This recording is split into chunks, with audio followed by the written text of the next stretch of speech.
नमस्कार दोस्तों, मैं Kumar Gaurav GMR competition as के इस ऑनलाइन प्लेटफॉर्म पर आप सभी लोगों का स्वागत करता हूं और भगवान से प्रार्थना करता हूं, आशा करता हूं कि आप लोग कुशल मंगल सुरक्षित अपने घरों में होंगे। घर में रहें, सुरक्षित रहें, सेफ रहें और समय समय पर सरकार की जो भी गाइडलाइन आती है उनको जरूर फॉलो करें और अपनी पढ़ाई, ये टाइम, ये समय जो मिला है आप इसको प्लीज व्यर्थ ना करें, इधर उधर के किसी भी काम में व्यर्थ ना करें। आप इस समय का प्रयोग अपनी तैयारी में करें, अपनी पढ़ाई में करें। एक चीज। दूसरी चीज, अब हम लोग अपना टॉपिक स्टार्ट करते हैं। टॉपिक क्या स्टार्ट करना है बेटा? कल हम लोगों ने भारत में जो यूरोपियन कंपनी आई थी, हमारे देश में प्रारंभ में मसालों के व्यापार के लिए 5 यूरोपियन कंपनी आई थी। हालांकि वास्तव में ये 6 कंपनी थी। सबसे पहले हमारे देश में जो यूरोपियन कंपनी मसालों के व्यापार के लिए आई थी वो था आपका पुर्तगाली। फिर दूसरे नंबर पर जो आए थे वो आए थे डच। फिर तीसरे नंबर पर जो आए थे वो आए थे अंग्रेज और चौथे नंबर पर जो आए थे वो आए थे आपके डेन और 5वें नंबर पर जो आए थे वो आए थे आपके फ्रांसीसी और बेटा 6ठे नंबर पर जो आए थे वो आए थे स्वीडिश। लेकिन ये लोग ज्यादा कुछ कर नहीं पाए, स्वीडिश जो हैं वो ज्यादा कुछ नहीं कर पाए, इसलिए इतिहास में इनके बारे में कुछ ज्यादा पढ़ने लिखने और समझने को मिलता नहीं है। बेसिकली हम पुर्तगाली, डच, अंग्रेज, डेन और फ्रांसीसी के ही बारे में पढ़ते हैं। लेकिन कभी आ जाता है कि भारत में सबसे अंतिम लास्ट जो है यूरोपियन कंपनी कौन थी जो भारत आई, तो वो थे आपके स्वीडिश भारत में आने वाली 6ठी और आखिरी कंपनी थी। ऑप्शन में अगर है तो, अगर ऑप्शन में आपके डच, अंग्रेज, डेन और फ्रांसीसी हैं तो फिर फ्रांसीसी ही होगा। एक चीज। दूसरी चीज, हम लोगों ने कल विस्तार से पुर्तगाली और डच इन दोनों के बारे में पढ़ा था। आज मैं आपसे क्वेश्चन पूछना चाहता हूं कि आपके सामने बोर्ड पर दूर से दिख रहा है कि पुर्तगाली भारत आने वाले पहले यूरोपियन थे। मैं चाहता हूं आप कमेंट बॉक्स में इस क्वेश्चन का आंसर दें कि भारत से जाने वाले पहले यूरोपियन कौन थे। भारत से जाने वाले पहले यूरोपियन कौन थे और भारत से सबसे बाद में जाने वाले यूरोपियन कौन थे। सबसे पहले जाने वाले और सबसे बाद में जाने वाले, और सबसे बाद में जाने वाले जो थे वो कब भारत से गए, ऐसा इस क्वेश्चन का आंसर देना। अब देखिए, कल हम लोगों ने पुर्तगाली और डचेस के बारे में विस्तार से अध्ययन किया था। हम लोगों ने यह समझने का प्रयास किया था कि पुर्तगालियों ने भारत में किस तरह से अपना व्यापार स्थापित किया, पुर्तगालियों ने अपना व्यापार कैसे प्रारंभ किया। आज बेटा, आज हम इन तीनों कंपनियों को पढ़ेंगे, अंग्रेज को, डेन को और फ्रांसीसी को। आज की टॉपिक में आपको बहुत मजा आने वाला है और लास्ट में हम इस बात का भी कंक्लूजन करेंगे, इस बात को भी देखेंगे कि आखिर ऐसा क्या था, आखिर ऐसी क्या व्यवस्था रही जिसकी वजह से अंग्रेज भारत में रह गए और अंग्रेजों ने भारत पर कब्जा कर लिया और इसके और बाद बाकी जो कंपनियां थी वो अपने देश चले गए, या फिर वो उतना अधिकार या उतना राजनीतिक हस्तक्षेप नहीं कर पाए। अब जरा समझिएगा। अब अंग्रेजों की बात करते हैं, ब्रिटिशर्स की बात करते हैं, या हम जो है इसे इंग्लिश भी कहते हैं,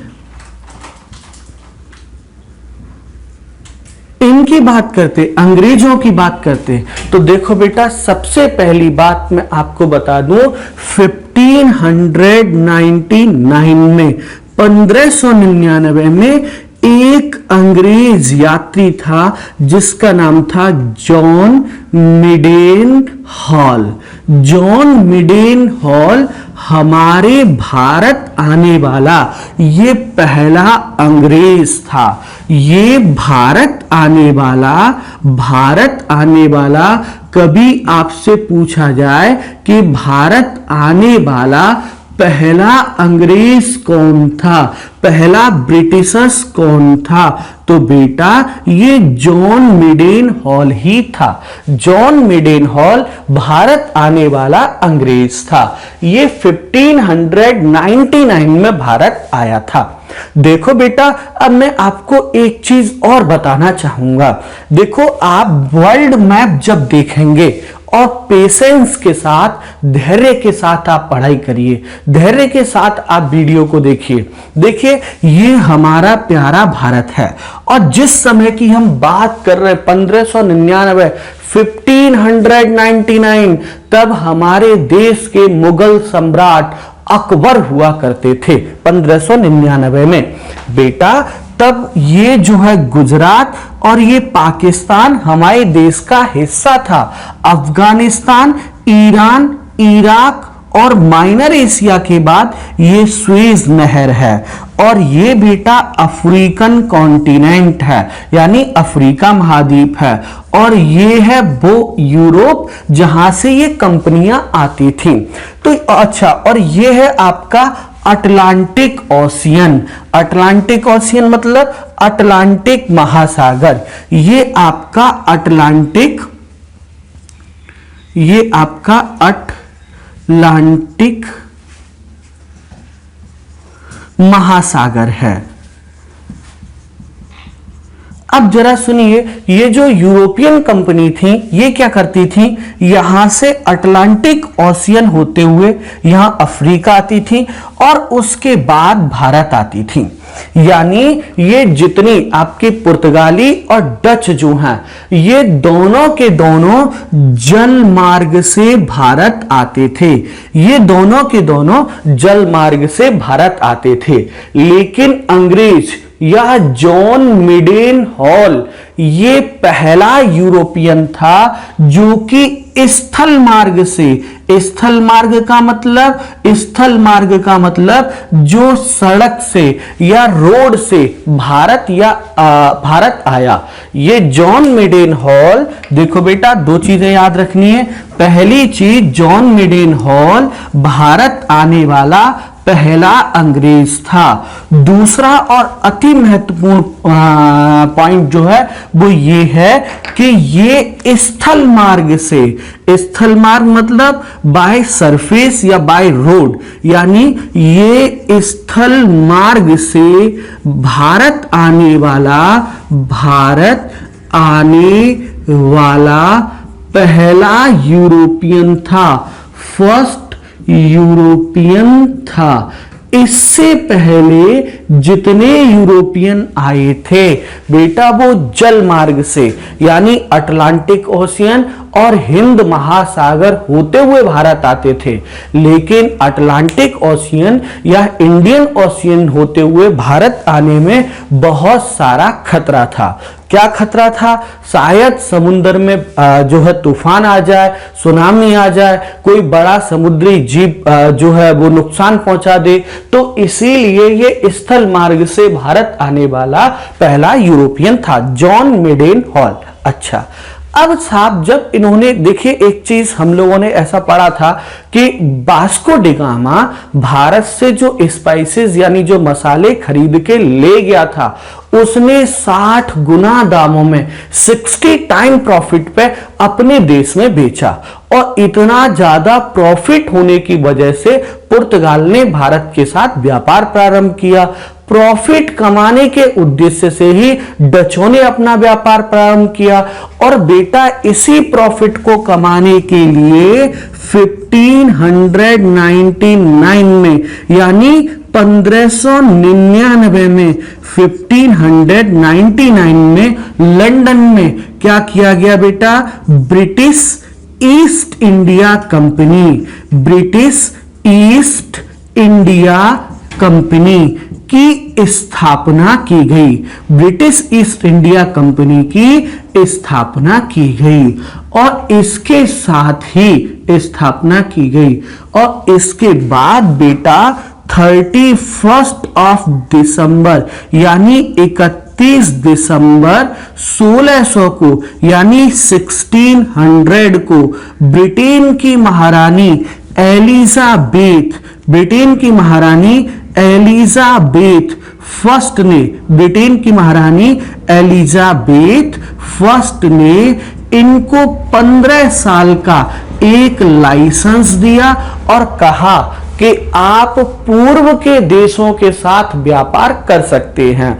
पूर्व के देशों के साथ, देखो ये यूरोप के देश जो हैं ये पश्चिमी देश हैं, ये 0 डिग्री देशांतर से पश्चिम में पड़ते हैं, इसीलिए पश्चिमी देश के नाम से जाने जाते हैं। और हमारा देश पूर्व में है, चाइना पूर्व में है, तो ये ईस्टर्न कंट्री या पूर्वी देश कहलाते हैं। तो एलिजाबेथ ने, जो कि ब्रिटेन की उस समय महारानी थी, उन्होंने 15 साल के लिए इस कंपनी को लाइसेंस दिया।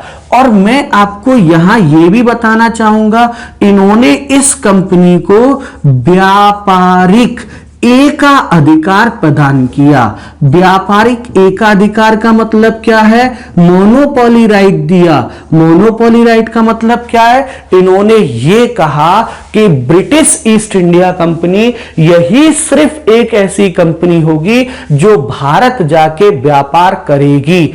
कोई भी और इंग्लैंड की कंपनी इसके अलावा भारत जाके व्यापार नहीं करेगी। लेकिन उसके बाद बेटा ब्रिटेन के सम्राट बने जेम्स फर्स्ट, और जेम्स फर्स्ट ने क्या किया? उन्होंने इसके लाइसेंस का जो टाइम पीरियड था 15 साल, उसे बढ़ा के अनिश्चित काल के लिए, अनिश्चित काल के लिए क्या किया? अनिश्चित काल के लिए उसे बढ़ा दिया। मैं आपको ये अनिश्चित काल तक के लिए बढ़ाया। सुनिए, मैं ऐसे आपको बताना चाहता हूं। सबसे पहले इस कंपनी अंग्रेज English British east India company की स्थापना कैसे हुई? तो सबसे पहले इस व्यक्ति को, जॉन मिडेन हॉल को हमेशा याद रखें, ये भारत आने वाला पहला अंग्रेज था। हमारे देश में जो पहला अंग्रेज आया, इससे पहले हमारे देश में कोई भी अंग्रेज नहीं आया था। ये भारत आने वाला पहला अंग्रेज था। फिर दूसरी चीज, ये स्थल मार्ग से भारत आने वाला पहला यूरोपियन था। जितने भी यूरोपियन हुए, चाहे वो पुर्तगाली हुए, चाहे वो डच हुए, वो सभी जल मार्ग से अटलांटिक ओशियन और इंडियन ओशियन होते हुए भारत आते थे। लेकिन ये सड़क मार्ग से होते हुए भारत आने वाला पहला यूरोपियन था। 1599 में 1599 में भारत के साथ व्यापार करने के लिए लंदन में ब्रिटिश ईस्ट इंडिया कंपनी की स्थापना की गई। और इस ब्रिटिश ईस्ट इंडिया कंपनी को 31 दिसंबर 1600 को महारानी एलिजाबेथ फर्स्ट ने 15 साल के लिए एक लाइसेंस जारी किया, एक लाइसेंस दिया और इसे व्यापारिक एकाधिकार प्रदान किया। व्यापारिक एकाधिकार मतलब इन्हें मोनोपोली राइट दिया कि आप जाइए, इंग्लैंड की कंपनी है, आप जाइए भारत के साथ व्यापार करिए और कोई दूसरी कंपनी जो है वो भारत के साथ व्यापार नहीं करेगी। और उसके बाद बेटा ब्रिटेन के सम्राट बने जेम्स फर्स्ट, जिन्होंने अनिश्चित काल तक के लिए इस लाइसेंस को बढ़ा दिया, इस लाइसेंस को लागू कर दिया। अब सुनिए क्या होता है अगली चीज, नई बात नई लाइन से। ब्रिटिशर्स पढ़ रहे हैं, अंग्रेज पढ़ रहे हैं 1507 में। देखिए वास्तव में सच्चाई वाली बात यह है कि ब्रिटेन के सम्राट जेम्स फर्स्ट ने अपना राजदूत विलियम हॉकिंस अकबर के दरबार में भेजा होगा, अकबर के दरबार में भेजा। आपने जैसे ही सुना होगा, मैंने बोला कि वास्तव में ब्रिटेन के सम्राट जेम्स फर्स्ट ने अपना राजदूत विलियम हॉकिंस जहांगीर के दरबार में भेजा। वैसे वास्तव में सच्चाई वाली बात यह है कि ये अकबर के दरबार में जेम्स फर्स्ट ने अकबर के दरबार में भेजा था, लेकिन 1605 में अकबर की डेथ हो गई और तब तक जहांगीर जो है वो हमारे देश का मुगल सम्राट बन चुका था। यानी मैं क्या समझाने की कोशिश कर रहा हूं, एक बार फिर से सुनिएगा। 1607 में ब्रिटेन के सम्राट 1607 में 1607 में 1607 में ब्रिटेन के सम्राट या इंग्लैंड के सम्राट, ब्रिटेन के सम्राट जेम्स फर्स्ट ने या जेम्स प्रथम ने अपना राजदूत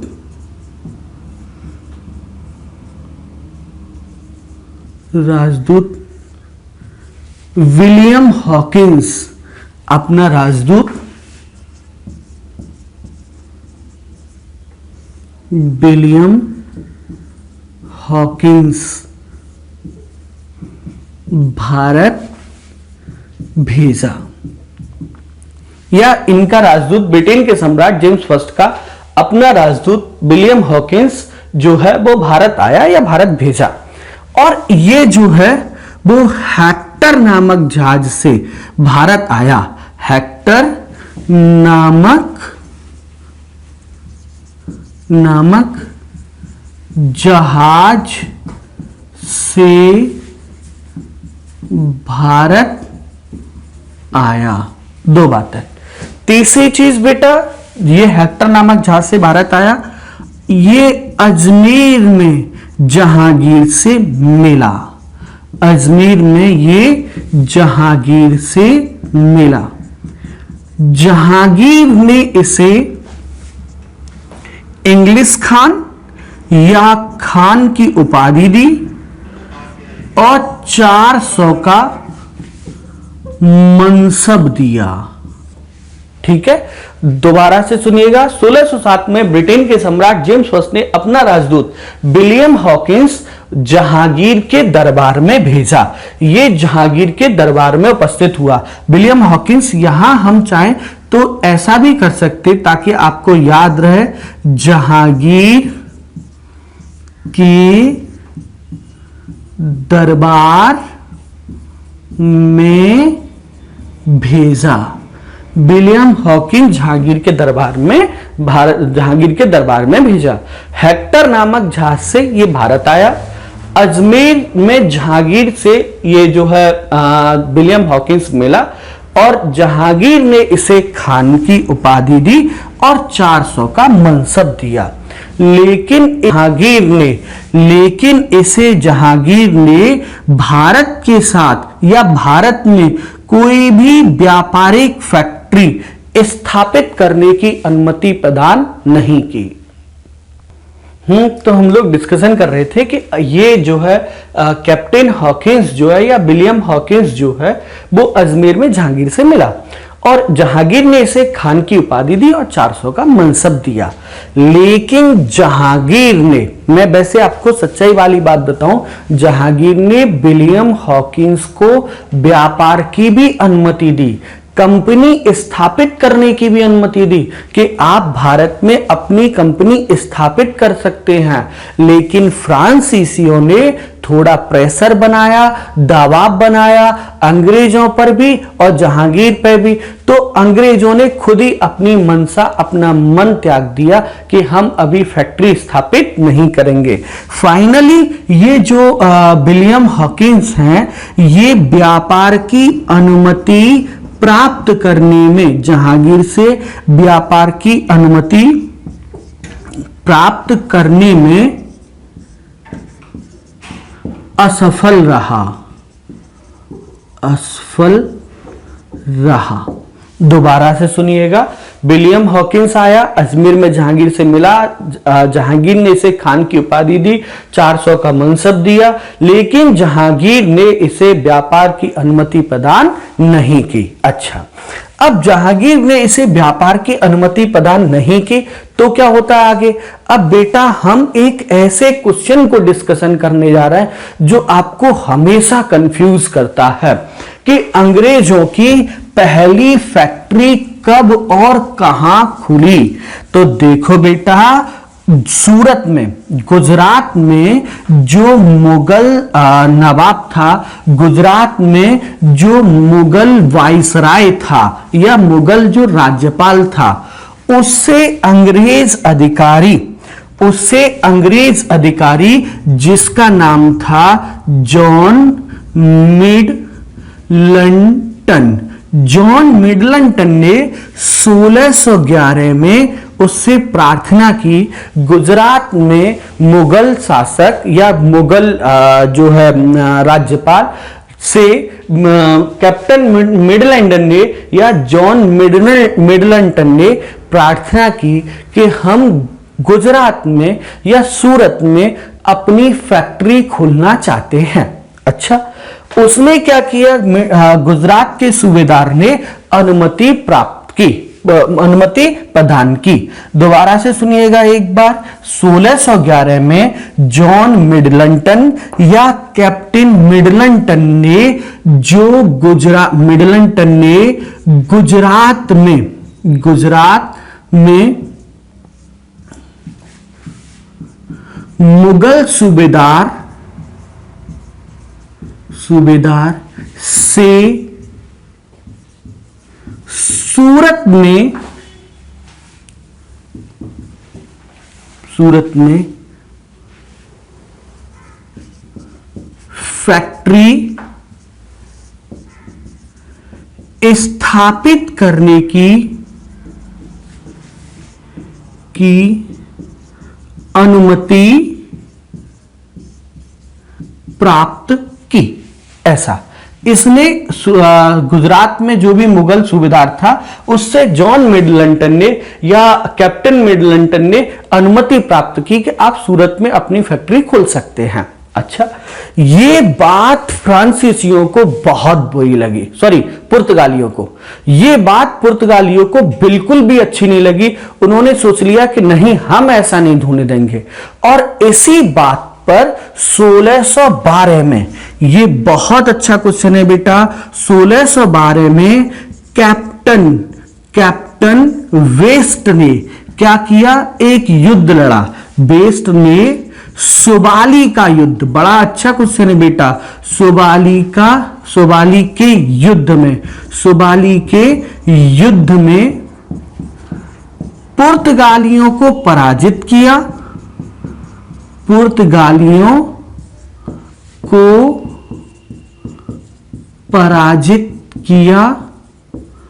और सूरत छीन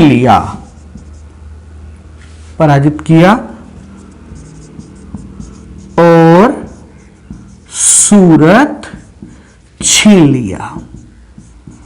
और बेटा मस्त वाला और आखिरी क्वेश्चन, 1613 में अंतिम रूप से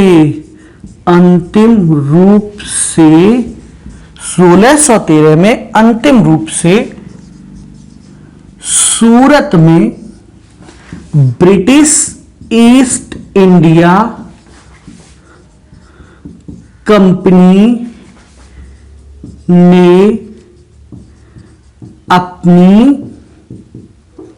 अपनी फर्स्ट फैक्ट्री खोली। आज हम लोग एक बहुत अच्छा क्वेश्चन, ये जो बोर्ड पे लिखा है, उसको पढ़ने जा रहा है, उसको समझने जा रहा है, उसको देखने जा रहा है। देखो बेटा, मैं फिर आपको बता दूं, 1607 में ब्रिटेन के सम्राट जेम्स फर्स्ट ने अपना राजदूत विलियम हॉकिंस जहांगीर के दरबार में भेजा। जहांगीर ने उसे व्यापार की अनुमति प्रदान नहीं की, खान की उपाधि प्रदान की, 500 का मनसब दिया, सब कुछ हुआ, लेकिन अनुमति प्रदान नहीं की। और प्रदान भी की तो पुर्तगालियों के दबाव के चलते वो फैक्ट्री स्थापित नहीं हो सकी। लेकिन गुजरात में जो मुगल सूबेदार था उससे जॉन मिडलैंड या कैप्टन मिडलैंटन ने प्रार्थना की 1611 में कि सरकार आप हमें सूरत में एक फैक्ट्री स्थापित करने की अनुमति प्रदान करें। अच्छा, उसने प्रदान भी कर दी कि आप सूरत में अपनी फैक्ट्री खोल सकते हैं। लेकिन बेटा क्या हुआ, 1612 में पुर्तगालियों ने फिर इसका विरोध किया कि नहीं, आप यहां अपनी फैक्ट्री नहीं खोल सकते। तो 1612 में कैप्टन वेस्ट ने सोबाली के युद्ध में पुर्तगालियों को पराजित किया और उनसे सूरत छीन लिया, यानी जबरदस्ती सूरत पर कब्जा कर लिया। और 1613 में अंतिम रूप से सूरत ब्रिटिश ईस्ट इंडिया कंपनी ने सूरत में अंतिम रूप से सूरत में ब्रिटिश ईस्ट इंडिया कंपनी ने अपनी फैक्ट्री स्थापित की या खोली। कब? 1613 में। लेकिन मैं आपको यहां एक चीज और बताना चाहूंगा, बहुत ही अच्छा क्वेश्चन है। अगर कभी क्वेश्चन आ जाए कि अंग्रेजों का पहला व्यापारिक केंद्र, भारत में अंग्रेजों का पहला व्यापारिक केंद्र, अंग्रेजों का फर्स्ट पहला व्यापारिक केंद्र, अंग्रेजों का पहला व्यापारिक केंद्र, तो बेटा हमेशा ध्यान रखना, अगर पूछा जाए फैक्ट्री कहां थी तो पहली कोठी कहां थी तो आपको सूरत ही आंसर लगाना है। लेकिन कभी आ जाए कि अंग्रेजों का पहला व्यापारिक केंद्र कहां था, भाई कोठी, अब हम लखनऊ में आए तो लखनऊ में आके तुरंत तो घर नहीं खरीद लेंगे ना, पहले कहीं रेंट पे रहेंगे या किसी होटल में रहेंगे या कहीं रहेंगे फिर घर खरीदेंगे। सेम ऐसे ही अंग्रेजों की पहली कोठी या पहली जो फैक्ट्री थी वो सूरत में थी। लेकिन अंग्रेजों का पहला व्यापारिक केंद्र जो था बेटा, उसकी स्थापना 1611 में मूसलीपट्टनम, कल भी पढ़े थे हम लोग, मूसलीपट्टनम आंध्र प्रदेश था। ध्यान रखिएगा हमेशा, अंग्रेजों का पहला व्यापारिक केंद्र, तो उसकी स्थापना 1611 में मूसलीपट्टनम आंध्र प्रदेश में की गई थी। जबकि बाद बाकी जो है जॉन मिडेनहॉल और ये सब आपने पढ़ा। अब इसी क्रम में, इस ब्रिटिश ईस्ट इंडिया कंपनी के क्रम में हम अगली चीज समझने जा रहे हैं, जरा अगली बात पर ध्यान दीजिएगा और एक काम करिएगा। क्या काम करना है आपको? आप कमेंट बॉक्स में प्लीज ये बताइएगा कि पुर्तगालियों की पहली फैक्ट्री कहां और कब खोली गई, और डचेस की पहली फैक्ट्री कहां और कब खोली गई, अंग्रेजों की पहली फैक्ट्री कब और कहां खोली गई। इतना घटनाक्रम होता है। उसके बाद बेटा 18 सितंबर 1615 को, 18 सितंबर, देखिएगा जरा, 18 सितंबर 18 सितंबर 18 सितंबर 1615 को टॉमस रो या थॉमस रो, बात एक ही है, टॉमस रो, ब्रिटेन सम्राट जेम्स फर्स्ट का दूसरा राजदूत टॉमस रो भारत आया और इस टॉमस रो ने इनसे व्यापार की अनुमति मांगी कि सरकार हमें भी फैक्ट्री वैक्ट्री बना लेने दो। और इस टॉमस रो को जहांगीर ने, इस टॉमस रो को बेटा जहांगीर ने व्यापार की अनुमति प्रदान की। और इस तरह 1613 में जो सूरत में पहली फैक्ट्री खोली गई थी उसे संवैधानिक या वैधानिक अनुमति प्राप्त हो गई। जब 18 सितंबर 1615 को टॉमस रो भारत में आया तो इस टॉमस रो को जहांगीर ने व्यापार की अनुमति प्रदान की, व्यापार की अनुमति प्रदान की और बेटा अनुमति प्रदान की और बेटा इस तरह प्रदान की।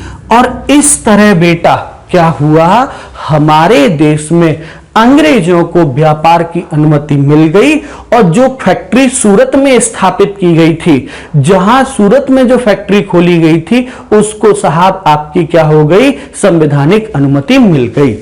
अब एक मस्त क्वेश्चन, क्या देखो एक सेकंड आप समझिएगा, ये हमारा प्यारा भारत है, दक्षिण भारत है कह सकते हैं, और यहां आपका ये सूरत है, ये हमारे देश का ईस्टर्न कोस्ट मतलब पूर्वी तट है, और ये हमारे देश का वेस्टर्न कोस्ट यानी ये हमारे देश का पश्चिमी तट है। अब क्वेश्चन क्या उठता है, ये जो सूरत वाली फैक्ट्री थी ये पश्चिमी तट पे थी, तो बेटा 1633 में बेटा अंग्रेजों ने अपनी फैक्ट्री जो है कहां ओपन की, दो जगह, दोनों उड़ीसा में ही है, और बालासोर और हरिहरपुरा, बालासोर और हरिहरपुरा में अंग्रेजों ने अपनी पहली फैक्ट्री खोली। 1633 में बालासोर और हरिहरपुरा में फैक्ट्री खोली, और बेटा ये पूर्वी तट पर खोले जाने वाली पहली फैक्ट्री थी, फर्स्ट फैक्ट्री थी जो कि पूर्वी तट पर खोली गई। ऐसा दोबारा सुनिएगा, समझिएगा। 18 सितंबर 1615 को टॉमस रो को जहांगीर ने व्यापार की अनुमति प्रदान की, और इस तरह सूरत में जो फैक्ट्री चल रही थी उसे भी संवैधानिक अनुमति मिल गई, और ये टेंशन था वो खत्म हो गया। उसके बाद 1633 में बालासोर और हरिहरपुर में फैक्ट्री खोली गई, और ये पूर्वी तट पर खोले जाने वाली फर्स्ट फैक्ट्री थी। सूरत क्या है, पश्चिमी तट पर है, और ये जो बालासोर और हरिहरपुर है ये दोनों आपके कहां है बेटा, उड़ीसा में, और उड़ीसा कहां है हमारे देश में, ये है आपका उड़ीसा, यानी पूर्वी तट पर खोले जाने वाली फैक्ट्री बालासोर और हरिहरपुर थे। अच्छा, अब अगली चीज, अगला टॉपिक हम लोग डिस्कशन करते हैं। टॉपिक मतलब इसमें आगे क्या काम होता है। देखो अभी तक हम लोग अगर एक बार रिकॉल करें तो हम लोगों ने क्या पढ़ा है, वो आपका जॉन मेडेन हॉल का आना, फिर उसके बाद जो है जॉन मेडेन हॉल के बाद ब्रिटिश ईस्ट इंडिया कंपनी की स्थापना होना, टॉमस रो का आना, ये सब हम लोगों ने जो है वो देखा। फिर अंग्रेजों की सूरत में फैक्ट्री स्थापित होना, फिर उसके बाद जो है सूरत फैक्ट्री के बाद उसको अनुमति मिलना। लेकिन अब हम आगे इस कंपनी को बस खत्म करते हैं। क्या होता है भैया, 1661 में पुर्तगालियों ने अपनी राजकुमारी कैथरीन के लिए लड़का देखना स्टार्ट किया।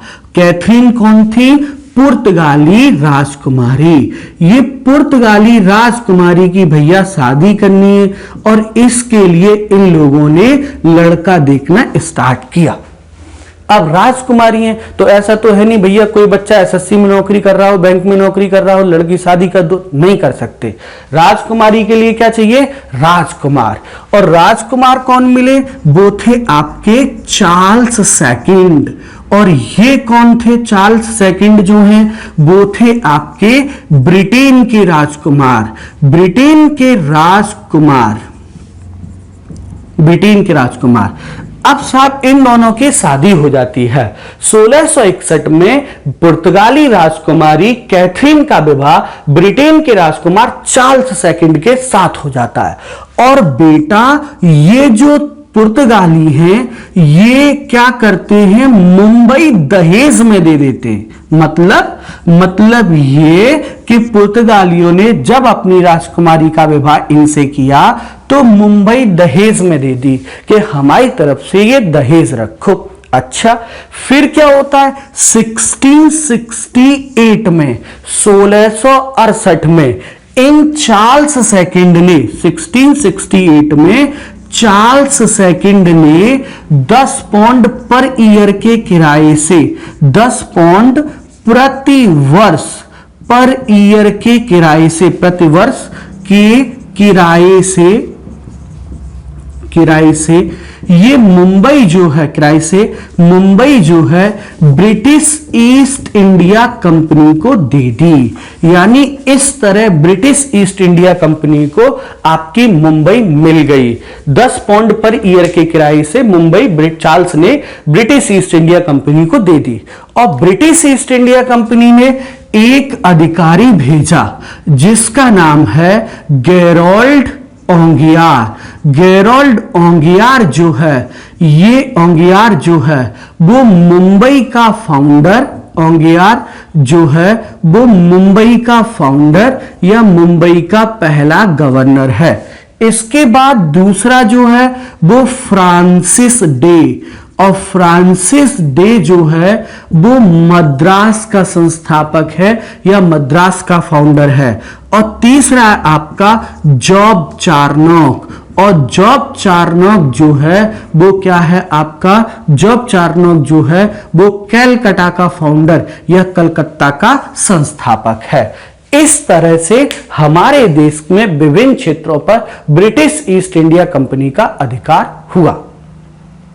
इस तरह हमने देखा कि किस तरह से मुंबई की स्थापना गेरोल्ड ओंगियार, ये मुंबई का फाउंडर था, मद्रास का फाउंडर था फ्रांसिस डे, और कलकत्ता का फाउंडर था जॉब चार्नोक। जॉब चार्नोक ने कलकत्ता की स्थापना की थी। अब इस तरह हम लोगों ने अभी देखा कि किस तरह ब्रिटिश ईस्ट इंडिया कंपनी हमारे देश में आगे बढ़ रही है। अभी थोड़ी देर पहले हमने देखा इसकी स्थापना कैसे होती है, फिर हमने देखा किस तरह इसको अनुमति मिलती है, और फिर हमने देखा किस तरह इसने मुंबई आदि क्षेत्रों पर अपना अधिकार स्थापित किया।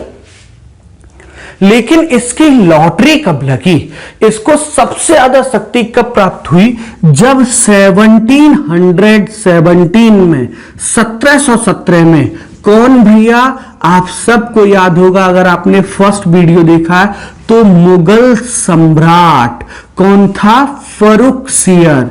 मुगल सम्राट फर्रुखसियर ने इस कंपनी को, फर्रुखसियर ने ब्रिटिश ईस्ट इंडिया कंपनी को क्या किया था, बंगाल में मुफ्त व्यापार की अनुमति प्रदान की थी। इसके साथ ही जैसे मुगल सम्राट फर्रुखसियर ने ब्रिटिश ईस्ट इंडिया कंपनी को क्या किया, बंगाल में मुफ्त व्यापार की अनुमति